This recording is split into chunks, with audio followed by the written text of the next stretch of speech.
ఒక పక్క ఇబ్బందులున్నాయి, గుక్క దిప్పుకోలేని సమస్యలున్నాయి. కానీ ఆ రోజు మనం ఏది చెప్పామో అవి చేస్తూనే ఇవన్నీ చేయాలంటే మళ్ళా సంపద సృష్టించాలి, ఆదాయం పెంచాలి, మళ్ళీ ఆదాయాన్ని కొంత సంక్షేమానికి ఖర్చు పెట్టాలి, మళ్ళీ ఆ డబ్బులు సంపద సృష్టించడానికి పెట్టాల్సిన అవసరం ఉంది. అదే సిద్ధాంతాన్ని అమలు చేస్తున్నాం.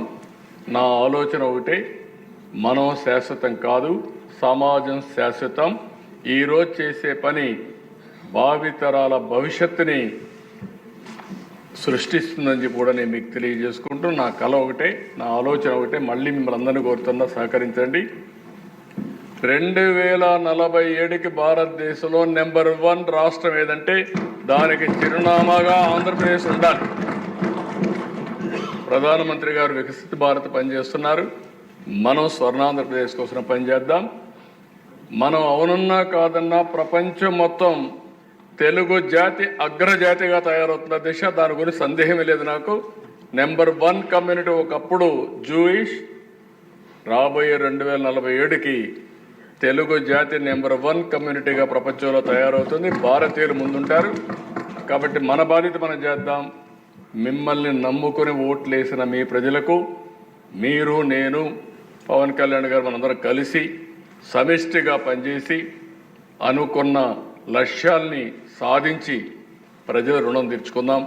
ప్రజలు కూడా కోరుతున్నాను అధ్యక్ష, ఓసారి అన్నీ ఆలోచిస్తారు. ఏదో ఆ తాత్కాలికంగా వచ్చినటువంటి కొంతమంది చెప్పే మాటలు కూడా విని కొన్ని ఇబ్బందులు వస్తున్నాయి. ఇప్పుడు నేను రాజకీయం మాట్లాడడం లేదు, నేను ఎంతోపైన ఒక నిర్దిష్టమైన ఆలోచనతో ఉన్నాను. ఇప్పుడు రాజకీయం మాట్లాడితే రాజకీయం చేశారంటారు, కానీ నాకు అనవసరం కూడా. మంచి రాజకీయం, మంచి పరిపాలన, ప్రజలకు మేలు చేస్తే ఆ మేలుని మనం చెప్పగలిగితే శాశ్వతంగా ప్రజలు మనతో ఉంటారని నా విశ్వాసం. దాన్ని మీరందరూ కూడా, అంటే మన ప్రవర్తన కూడా ఇంపార్టెంట్. ఈ విషయం కూడా చెప్తున్నాం.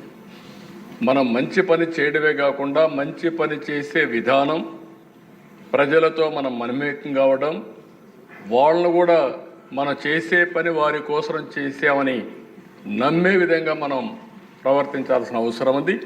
అది కూడా చేయాలి. ఎప్పటికి కూడా మనం మాట్లాడుకుందాం. ఇది కాదు, ఇంకా చాలా మీటింగ్లు పెట్టుకొని మాట్లాడుకుందాం. ఫైనల్గా నేను మిమ్మల్ని అందరినీ ఒకటే కోరుతున్నా, 30వ తారీఖున తెలుగువారి ఉగాది పండుగ రోజున నూతన సంవత్సరాన్ని ఈ కార్యక్రమాన్ని ప్రారంభిస్తున్నాం. జీరో పావర్టీ, P4 మళ్ళీ ఒక చరిత్ర తిరగరాయిపోతుంది. ఇంతవరకు P3 పబ్లిక్ ప్రైవేట్ పార్ట్నర్షిప్. ఈరోజు మీరు నడిచే రోడ్లు కానీ, మీరు తిరిగే రోడ్లు కానీ, మీరు వాడే టెలిఫోన్స్ కానీ, విమానాలు కానీ అన్నీ కూడా P3 కింద వచ్చాయి. సంపద సృష్టించాం. బుచ్చిజోరు గారు చెప్పినట్టు ఆదాయం కొంతమంది చేతల్లోకి వెళ్ళింది. చాలామంది జీవన ప్రమాణాలు లేకుండా, సరైన ఆహారం లేకుండా, ఆరోగ్యం లేకుండా అవస్థపడే పరిస్థితి వచ్చారు. సమగ్రంగా అభివృద్ధి చేయడం మన బాధ్యత. అందుకనే జీరో పావర్టీ, P4 ఆర్థిక అసమానతను తగ్గించగలిగి మెరుగైన జీవన ప్రమాణాలు ఇవ్వగలిగితే దానికంటే రాజకీయం ఇంకోటి లేదు. అది సాధిస్తామని మరొక్కసారి మీ అందరికీ హామీ ఇస్తూ, ఈ సభ ద్వారా ప్రజలందరికీ విజ్ఞప్తి చేస్తూ, మీరు కూడా భాగస్వాములు కావాలని మరొక్కసారి కోరుకుంటూ, ఎప్పటికప్పుడు నిర్మోహమాటంగా అభిప్రాయాలు చెప్పండి. మీ యాస్పిరేషన్స్ ఉంటాయి. ఒకే రోజు అన్ని యాస్పిరేషన్స్ తీర్చలేం.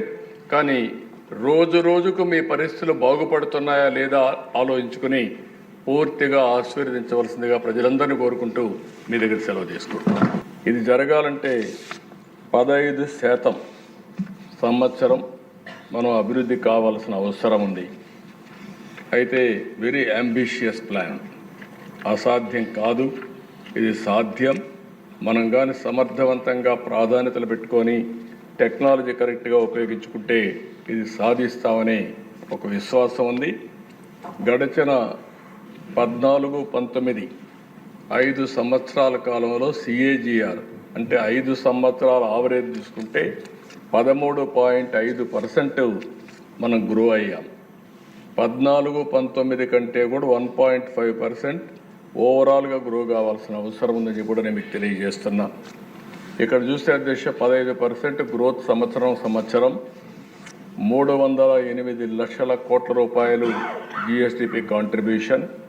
పర్ క్యాపిటల్ ఇన్కమ్ 55 లక్షలు. Macro to micro approach.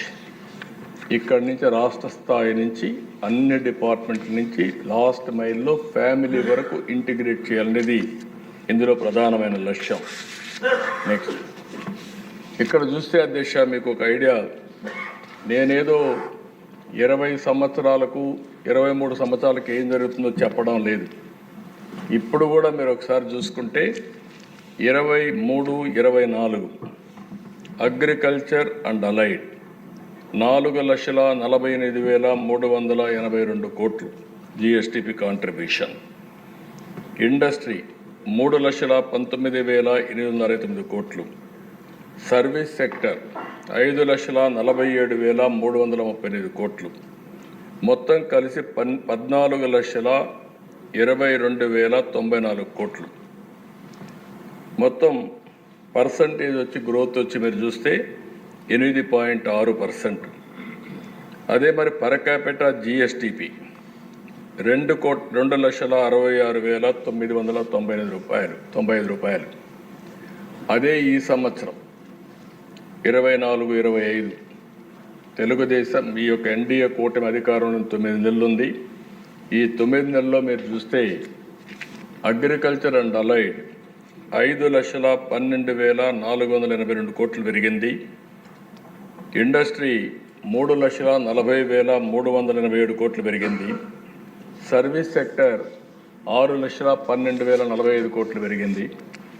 మొత్తం కలిసి 15,93,062 కోట్ల రూపాయలు.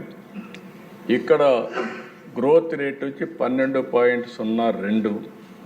పర్ క్యాపిటల్ ఇన్కమ్ మీరు చూస్తే 2,98,058 రూపాయలు.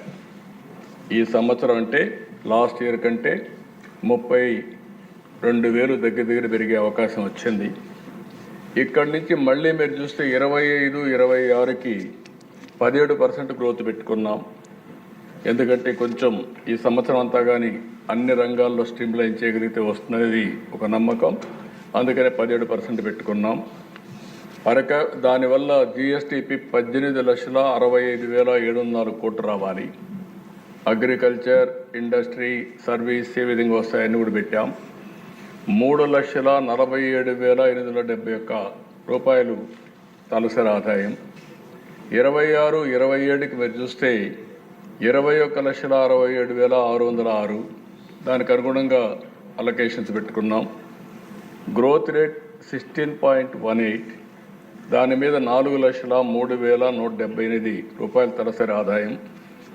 27-28కి వచ్చినప్పుడు 25,19,359 కోట్ల రూపాయలు జిఎస్టిపి.